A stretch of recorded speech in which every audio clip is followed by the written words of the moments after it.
اللہ الرحمن الرحیم۔ اور جو ہم میں مشہور ہے وہ کیا ہے؟ اس مشہور پر ہمارے پاس دلائل ہیں اور تاریخ کے اوراق اور مستندات آیا اس کی سپورٹ میں موجود ہیں۔ جو مشہور ہے وہ یہ ہے کہ خوارج میں سے ایک گروہ حج پر جمع ہوتا ہے اور وہ وہاں بیٹھ کر بات کرتے ہیں نہروان اور نہروان میں جو ان کے لوگ مارے گئے ہیں وہاں وہ عہد کرتے ہیں کہ ہم نے اس کا بدلہ لینا ہے اور اس کا بدلہ لینے کے لیے وہ کہتے ہیں کہ 3 افراد کا قتل ہونا ضروری ہے، امیر المومنین، معاویہ اور عمرو بن عاص، کہ یہ 3 قتل ہوں گے۔ ان 3 کے قتل ہونے کے لیے 3 لوگ وہاں پر متعین ہوتے ہیں یا 3 لوگ اپنے آپ کو والنٹیئر، ان میں سے ایک عبد الرحمن ابن ملجم مرادی، دوسرا برق بن عبداللہ تمیمی ہے اور یہ کہتا ہے کہ میں معاویہ کی جان لوں گا، اور تیسرا عمرو بن بکر تمیمی ہے اور یہ کہتا ہے کہ میں عمرو بن عاص کی جان لوں گا، اور یہاں یہ عہد و پیمان کرتے ہیں اور یہ کہتے ہیں کہ ہم رمضان میں ایک رات مشخص ہوتی ہے 19 کی رات کو ایک ساتھ ہی ہم یہ پلان کرتے ہیں، اور ایک روانہ ہو جاتا ہے شام کی طرف، ایک روانہ ہوتا ہے مصر کی طرف اور ایک آ جاتا ہے کوفہ۔ اس کے بعد ہم نے یہ دیکھنا ہے کہ عبد الرحمن کیوں قتل کرنا چاہتا تھا امیر المومنین کو، اس کی جو پیچھے ہسٹری کیا ہے، اس کی شخصیت کیا ہے، اس کے عقائد کیا ہیں۔ ابھی جو ہم نے ابھی تک جو واقعہ سنا اور تاریخ میں مشہور ہے کہ یہ خوارج میں سے تھا، اور خوارج کے اس اجتماع میں جو کہ مکہ میں حج کے موقع پہ ہو رہا ہے وہاں یہ فیصلہ ہو رہا ہے۔ اس کا مطلب یہ ہوا کہ عبد الرحمن کو بھی خوارج میں سے ہونا چاہیے، جبکہ اگر ہم تاریخ میں دیکھیں اور آپ نے خود بھی کہا نہروان میں یہ خوارج کے ساتھ نہیں تھا، جی بالکل ایسے ہی، ایک اس کے بعد بھی کسی بھی تاریخی سند میں اس کا خوارج سے تعلق ثابت نہیں ہوتا ہے۔ خوارج میں ابھی بھی جو فرقے موجود ہیں خوارج میں، اس کے بعد نہروان کے بعد پھر اور بھی فرق بن گئے، اور عباضیہ ابھی ہیں، عباضیہ ابھی بھی نہروان اس کو عبد الرحمن کو اون نہیں کرتے، اگرچہ ان کے نزدیک اس کا عمل اچھا عمل ہے، خوارج کے نزدیک یہ عمل مستحسن عمل ہے، اور ان کے نزدیک کی بات کر رہا ہوں، اور جس نے بھی یہ عمل کیا اس کی وہ حمایت کرتے ہیں، مدح کرتے ہیں، وہ ایک الگ مسئلہ ہے، لیکن آیا یہ خود خارجی تھا یا خارجی نہیں تھا؟ خوارج میں تھا ہی نہیں تھا، یہ خوارج میں سے تھا ہی نہیں، اور جب یہ خوارج میں سے تھا ہی نہیں تو اس کے لیے یہ کہنا کہ اس کا انگیزہ، اس کا دافع، اس کا کیوں اس نے یہ کام کیا اس لیے کہ اس کو بدلہ لینا تھا خوارج کا، یہ بات صحیح معلوم نہیں ہو۔ اور بھی شواہد ہیں، ہم بعد میں شاید اس میں سے کچھ کی طرف اشارہ۔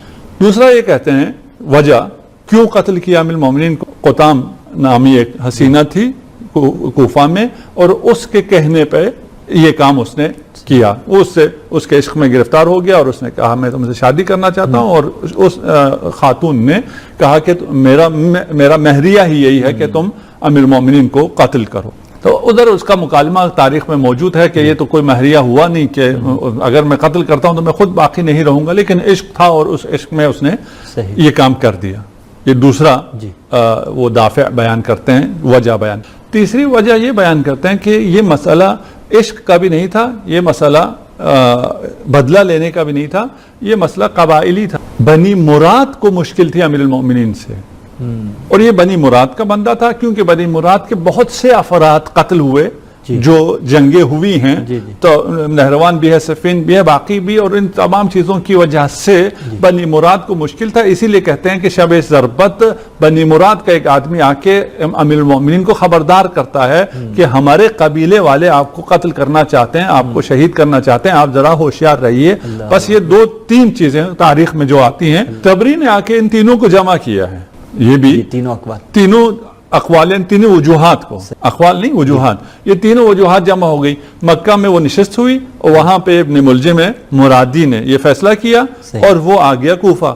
کوفہ جب آیا قتل کرنے کے لیے امیر المومنین کو، وہاں وہ عشق میں گرفتار ہو گیا اور وہ بھول گیا جو اس نے وہاں وعدہ کیا تھا، وہ بھول گیا اور عشق میں گرفتار ہو گیا، اور اس سے جب آگے بات چلی اور پھر اس کی طرف سے یہ ڈیمانڈ آئی تو پھر یہ دوسری وجہ بھی شامل ہو گئی، اور جب وہ قتل کرنا چاہا تھا، فیصلہ نہیں کر پا رہا تھا، تو ادھر سے اپنے قبیلے والوں سے بھی آ گئی بات کہ قبیلے والوں نے بھی کہا کہ ہم نے اس شخصیت کا خاتمہ کرنا ہے۔ تو یہ تینوں چیزیں مل گئی جس کی وجہ سے ابن ملجم نے یہ انتہائی قدم اٹھایا۔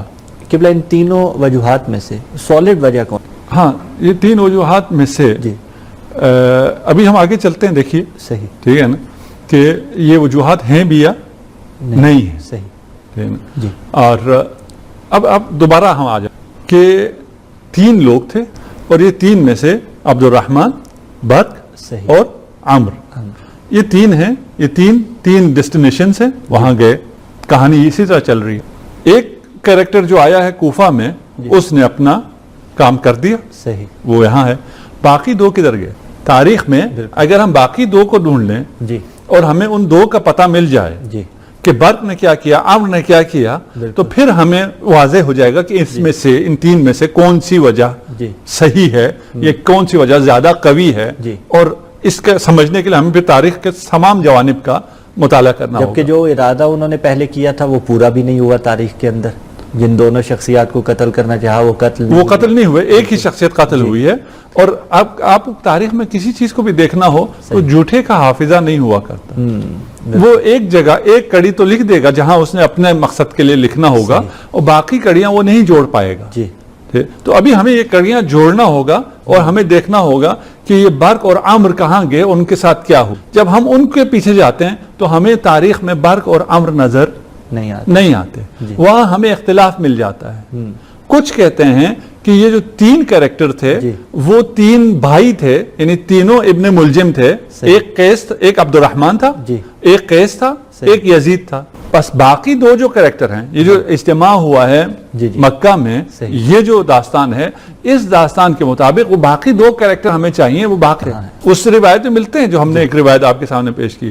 اس کے بعد یہ کوئی معمولی حادثہ نہیں ہے کہ جب یہ گئے ہیں اور جا کے ان دونوں نے حملہ کیا ہے، اور جب وہ حملہ کیا ہے تو اس کی ڈیٹیل بھی سامنے آنی چاہیے تھی، جیسے یہاں کوفہ سے یہ ڈیٹیل سامنے آ گئی ہے، وہاں پھر کہا جاتا ہے کہ وہ تو قیس اور یزید تھے، وہ اصلا برق اور عمر نہیں تھے، یعنی وہ کون تھے میں بھی اختلاف ہے، ہمیں تعیناً ملتا بھی نہیں ہے کہ وہ باقی 2 کون تھے۔ اور جو لوگ یہ روایت آتی ہے کہ یہ قیس اور یزید اور عبد الرحمن تھے، تینوں ابن ملجم تھے، یعنی پھر تو تینوں ابن ملجموں کے جب بھائی ہو گئے، ملجم کے بیٹے تھے، ابن ملجم کا مطلب ملجم کے بیٹے، ملجم کے 3 بیٹے تھے، اور اس کا باپ ان کے خلاف تھا کہ یہ کام تم نے نہیں کرنا۔ اس کی فیملی میں یہ ڈسکس ہوا تھا، لیکن اس کی ماں حمایتی تھی، اور ماں ان کو تشجیع کرتی تھی، حوصلہ دیتی تھی، اور اس کو ابھارتی تھی کہ تم تینوں نے یہ کام کرنا ہے، اور یہ بہت مقدس مشن ہے وغیرہ جو بھی ہے۔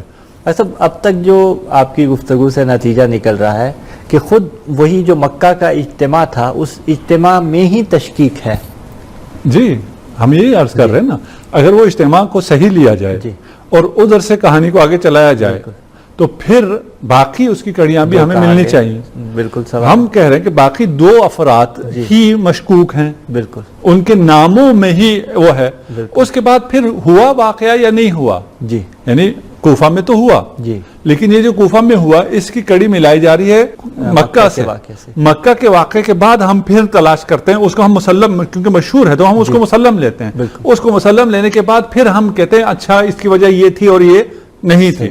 ہم کہہ رہے ہیں وہ تو اصلا وہاں مکہ کا کوئی واقعہ ہوا ہی نہیں ہے، اس لیے کہ یہ خارجی ہی نہیں ہے۔ خوارج کے اجتماع میں ابن ملجم، عبد الرحمن ابن ملجم کا جانا بنتا ہی نہیں ہے، کیونکہ یہ خارجی ہی نہیں ہے۔ یہ جب کوفہ آیا تو بھی یہ کسی خارجی کے پاس نہیں گیا، اس کا کسی خوارج سے رابطہ نہیں تھا، یہ کہاں سویا، ہم پہنچتے وہاں۔ تو پس یہاں وہ اجتماع اور اس کا خارجی کہنا اور خوارج کا یہ عمل کہنا، یہاں تک یہ تو بات ہمیں سمجھ میں نہیں آ رہی۔ اس کے بعد یہ جو باقی 2 کردار گئے ہیں وہ کردار ہی ہمیں نہیں مل رہا ہے۔ اچھا وہ برق تھا، وہ قیس تھا، وہ یزید تھا، وہ عمر تھا، جو بھی تھا، ہم کہتے ہیں چلے نام میں وہ ہوا، نام تاریخ نے درج نہیں کی، لیکن ہوا کیا 3 نکلے ہیں، 3 میں سے ایک اپنے مقصد میں کامیاب ہو جاتا ہے، باقی دونوں اپنے مقصد میں کامیاب نہیں ہوتے۔ اور وہ جو شام گیا ہے وہ حملہ کرتا ہے، اور وہ کب حملہ کرتا ہے؟ جب معاویہ نماز پڑھانے کے لیے جا رہا ہے مسجد کی، اور اس نے جب تلوار نکالی حملہ کیا تو تمام بزدلوں کی طرح اس نے پشت کر لی۔ اور پھر یہ بھی ایک نقل ہے، صرف یہ بھی مسلم نہیں ہے، کوئی کہتا ہے نہیں جی وہ حالت سجدہ میں تھا، اور حالت سجدہ میں جب پیچھے سے وار ہوا تو اس نے اپنا سر بچا لیا اور اس کو فلان جگہ ران پر زخم آیا۔ تیسرا کہتا ہے کہ وہ نماز میں اس دن آیا نہیں تھا۔ بہت سے اس اضطراب پایا جاتا ہے کہ یہ جو اغتیال کا واقعہ ہے جو کوشش ہوئی ہے اسیسینیشن کی، یہ کیسے ہوئی، کب ہوئی، اس کا کیا ہوا. اس کے بعد معاویہ کو جب اتنا گہرا زخم لگ گیا ہے ران پر، اس زخم کو کیسے ٹھیک کیا گیا. کہتے ہیں وہ بہت بزدل تھا، وہ جراحت کے لیے سینا پڑتا ہے. تو وہ پوچھا طبیب نے کہ میں سیوں یا کیا کروں. اس نے کہا نہیں، مجھے شربت پلا دو، شربت سے میں ٹھیک ہو جاؤں گا.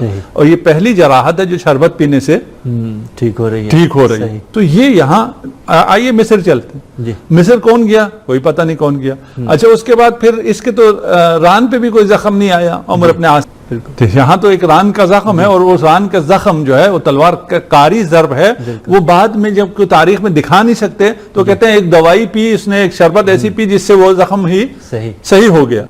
اچھا یہاں پھر ہمیں مصر میں زخم چاہیے اور زخم کے بعد کوئی دوا چاہیے. تو کہتے ہیں نہیں، اس دن عمر ابن عاص کے پیٹ میں شدید درد تھا تو وہ نماز پڑھانے کے لیے نہیں آ سکے صبح. تو وہ نہیں آ سکے تو پھر کیا ہوا؟ تو انہوں نے اپنے کسی شخص کو، کسی اور صحابی کا نام مجھے اب ذہن میں نہیں ہے، اس کو اپنی جگہ بھیج دیا، اور وہ دیکھنے میں عمر عاص لگتا تھا. اب دیکھیے کتنے اتفاقات. اور یہ بالکل فلم وہی چل رہی ہے جو آج کل ہالی ووڈ یا بالی ووڈ بناتا ہے. صحیح ٹھیک نا، کہ وہ جناب اس کے پیٹ میں بھی درد ہو رہا ہے، وہ نہیں آ پا رہا ہے، اس کی جگہ جو آ رہا ہے وہ اس کا قد کاٹ بھی بالکل اسی کی طرح ہے، اس کا حلیہ بھی بالکل اسی کی طرح ہے. اور یہ جو اس کا قاتل اس کی ریکی میں ہے، دیکھ رہا ہے، جانتا ہے، وہ نہیں پہچان سکا اور اس نے اس غریب صحابی کو قتل کر دیا. اگر قتل ہوا بھی تو ہے کہاں، وہ کون تھا؟ بالکل وہ قتل ہو گیا، یہ بچ گیا. صحیح. یہ دو بچ جاتے ہیں، اور وہ ایسے اتفاقات ہوتے ہیں. اور ان کو قتل کرنے والا کون ہے ان کی کوئی عطا پتہ نہیں ملتا ہے. اور ایک عبد الرحمن ان 3 کریکٹرز میں سے جو مکہ سے چلا ہے اس سٹوری کے مطابق، یہ ایک اپنے مقصد میں کامیاب ہو جاتا ہے. اس کا مطلب آغا صاحب یہ بات تو طے ہوگی کہ یہ خوارج نہیں تھے. ہاں، یعنی جو عبد الرحمن ابن ملجم نے عمل کیا ہے وہ خود بھی خارجی نہیں تھا، خوارج کی طرف سے نہیں تھا، اور یہ حملہ خوارج کی طرف سے نہیں تھا، اور یہ کسی ایک فرد کا عمل نہیں تھا. اللہ اکبر. یہ کہانیاں کیوں بنائی گئی ہیں؟ یہ کہانیاں اس لیے بنائی گئی ہیں کہ کچھ لوگوں کو بری و ذمہ کرنا تھا. اصل لوگوں کو اصل لوگوں کو ان پہ پردہ ڈالنا ہے، اور پھر خوارج پر ڈال دیا. خوارج کو سب کے لیے کوئی مشکل نہیں ہے. آج کل بھی جس کو بھی آپ دہشت گرد کہنا چاہیں اس کو آپ خارجی کہہ دیتے ہیں، خوارج کہہ دیتے ہیں، بہت آسانی سے کہہ دیتے ہیں. تو اس لیے وہ ایک آسان ٹارگٹ تھا، سافٹ ٹارگٹ تھا، ان کے لیے کوئی مشکل بھی نہیں تھا. یہ ذمہ داری ساری وہاں ڈال دی گئی. ہم کہتے ہیں اگر یہ خارجی تھا، خوارج میں سے تھا، اور جب یہ مدینہ آیا ہے، کوفہ میں آیا ہے، تو پھر وہاں اس کا رابطہ خوارج سے کیوں نہیں تھا؟ وہ کہاں رہا اس رات کو؟ وہ کہاں سویا؟ یہ اہم ہے. بالکل وہ رات جہاں سویا ہوگا وہاں سے پھر کڑیاں ملیں گی کہ یہ اس کا کس نے اس کو بھیجا تھا، کس نے اس کو فیسیلیٹیٹ کیا تھا، اس کے سہولتکار کون تھے، اس قتل کے پیچھے کون تھے. وہ آتا ہے، آ کے اشعث کے گھر میں رکتا ہے، ابن قیس کندی، اشعث ابن قیس کندی کے. اور صبح، کیونکہ بندہ انتہائی فضول قسم کا آدمی تھا، نمازی تو تھا نہیں، وہ صبح نماز کے وقت پہ نہیں جاگتا ہے، تو اشعث اسے اٹھاتا ہے، اٹھو. وہ کیوں اٹھا رہا ہے؟ کیونکہ اس کو علم ہے کہ اس نے کیا کرنا ہے، اس نے کیا کرنا ہے. اس کے گھر آ کے رکا ہے، اس کو نماز کے لیے اٹھا کر بھیج رہا ہے. اشعث اس قتل کے پیچھے ایک وہ کردار ہے جس کے اوپر پردہ ڈالا جاتا ہے، جس کو نمایاں نہیں کیا جاتا. جبکہ امام جعفر صادق علیہ السلام سے صریح روایت ہے کہ اشعث علی ابن ابی طالب کے قتل کا اصل محرک ہے، اس کے پیچھے اشعث. اشعث کیوں ہے؟ جی سوال ہے. بالکل ہے نا. اشعث کون تھا؟ خوارج میں سے تھا؟ نہیں، وہ خوارج میں سے نہیں تھا. ہاں، وہ خوارج کے پیچھے وہ تھا، خوارج کو اکسانے والوں میں وہ تھا. وہ ان اشخاص میں تھا جس نے سب سے پہلے، جب معاویہ نے، اہل شام نے نیزے پر قرآن کو بلند کیا، تو سب سے پہلے یہ آواز لگانے والا کہ ان سے اب تحکیم ہونی چاہیے، قرآن کے خلاف جہاد نہیں ہو سکتا، یہ نعرہ لگانے والا سب سے پہلے اشعث تھا. اور جب روک دیا گیا جنگ کو اور جنگ نہیں ہونے دی گئی، اور اس کے بعد تحکیم کا ہوا، تو لا حکم الا للہ کہنے والا سب سے پہلے نعرہ بلند کرنے خوارج میں سے نہیں ہے. تو یہ کون ہے؟ اشعث کو پھر پہچاننے کی ضرورت ہے کہ اشعث کون ہے، اور یہ کیوں یہ کر رہا ہے، یہ سازش کیوں کر رہا ہے، یہ اس قتل پہ کیوں ایک شخص کو آمادہ کر رہا ہے، کیوں فیسیلیٹیٹ کر رہا ہے. تو اشعث والی عثمان تھا آذربائیجان میں. اس کے بعد جب امیر المومنین تشریف لاتے ہیں خلافت ظاہریہ میں تو بہت سے ان لوگوں کی طرح جو بنی امیہ جو مراعات لے رہی تھی ان کو عزل کیا. ان میں سے ایک یہ اشعث بھی ہے. اس کے پاس اتنا مال تھا, کہتے ہیں کہ ثلث سے کوفہ اس کی ملکیت تھی, 1/3 کوفہ جہاں کا وہ والی تھا, وہاں اس کی کتنے کرپشن تھی, اللہ اکبر. اس کا کیا حال ہے. اب جب اس کرپشن کو ختم کیا جی اور اس کو اس سے عزل کیا تو پھر اس کے مقابلے میں یہ جا کے پھر پہلے بھی بنی امیہ کے ساتھ تھا. جی میں نے پہلے یہ والی ہے آذربائیجان اس لیے بیان کیا کہ اس کا تعلقات تھے, بلکہ بنی امیہ کے عواملین میں سے تھا, اس کے والی تھا, تو اس کی وجہ سے اس کے تعلقات تھے شام کے ساتھ, معاویہ کے ساتھ. اور یہ سارا قتل اس کے پیچھے بنی امیہ ہے. یہ ابن ملجم کا فردی عمل نہیں ہے کہ ایک شخص ہے اس نے آ کر ایک عمل کیا ہے اور اس کی ساری ذمہ داری پھر خوارج پر جاتی ہے.